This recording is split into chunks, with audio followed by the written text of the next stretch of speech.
প্রিয় দর্শক, আমি এই মুহূর্তে অবস্থান করছি নোয়াখালী সদর উপজেলার ৬ নং নোয়াখালী ইউনিয়নের ৪ নম্বর ওয়ার্ড খলিল মিয়ার দরজার পশ্চিম চরুরিয়া সরকারি প্রাথমিক বিদ্যালয়ের মাঠে। এখানে দেখতে পাচ্ছেন যে নোয়াখালী সদর উপজেলার কৃষক দলের পক্ষ থেকে কিন্তু কৃষকদেরকে কিন্তু জ্বালা বিতরণ করছেন। আপনারা দেখছেন এখানে উপস্থিত আছেন নোয়াখালী সদর উপজেলার কৃষক দলের সভাপতি জনাব হারুন সাহেব, আপনারা দেখতে পাচ্ছেন, এবং রয়েছেন সাধারণ সম্পাদক কামাল ভাই এখানে উপস্থিত আছেন।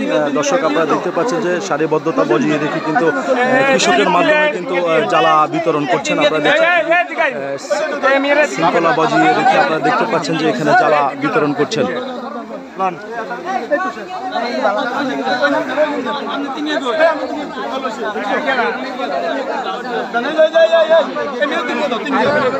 প্রিয় দর্শক, আমরা এখন সরাসরি সংযুক্ত হব নোয়াখালী সদর উপজেলার কৃষক দলের যিনি সভাপতি রয়েছেন, আমরা সরাসরি জনাব হারুন সাহেবের সাথে আমরা সংযুক্ত হব।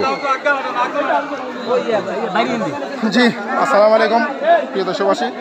আপনারা জানেন এটা নোয়াখালী ৬ নং ইউনিয়নের খলিল মিয়ার দরজাতে আমরা আজকে আমাদের প্রিয় নেতা কেন্দ্রীয় বিএনপির ভাইস চেয়ারম্যান জনাব মোহাম্মদ শাহজাহান ভাইয়ের উদ্যোগে এবং ওনার এই পরিশ্রমের মাধ্যমে উনি এই জ্বালাটুকু সংগ্রহ করেছেন।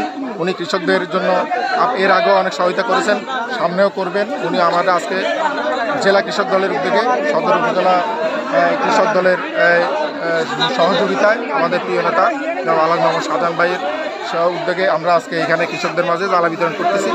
এখানে অনেক হাজার হাজার একর জমি অনাবাদি, যার কারণে কৃষকরা আজকে এই জ্বালাটুকু পেয়ে অন্তত তারা আশা করি তারা অন্তত কিছুটা উপকৃত হবে, এই আশাটুকু রাখি। ইনশাল্লাহ আগামীতেও আমরা কৃষকদের পাশে থাকবো, এই আশা ব্যক্ত করি আমি আমার বক্তব্য শেষ করলাম।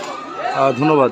প্রিয় দর্শক, এই ছিল আমার কাছে নোয়াখালী সদর উপজেলার ৬ নং নোয়াখালী ইউনিয়নের ৪ নম্বর ওয়ার্ড পশ্চিম চর উড়িয়া সরকারি প্রাথমিক বিদ্যালয় থেকে সর্বশেষ আপডেট নিউজ।